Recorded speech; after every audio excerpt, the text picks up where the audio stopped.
Көзді сағынып, жазған Сүйерқұл қызы Ихтирас. Сарғайған дарақтай көзіндегі үміттер үлбірейт үзілгені. Жақшының бір сөзін медер қылып, күлкімі себеп дейм жүзімдегі. Мұздаған айлана бұрғанақтан, жалбырақ жамынып суылар аққан, мені да гөр албас жандар бары, белінде ойлары мұрда қатқан. Кеч көздің сағынып тамчыларын, терезем сыр қылып қатчу барын. Жүректің қалтырбай бүтін жерін, алчулар алышты алчуларын.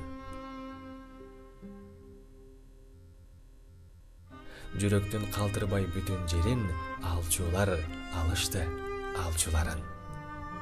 Автор Сүйерқұл қызы Ихтирас.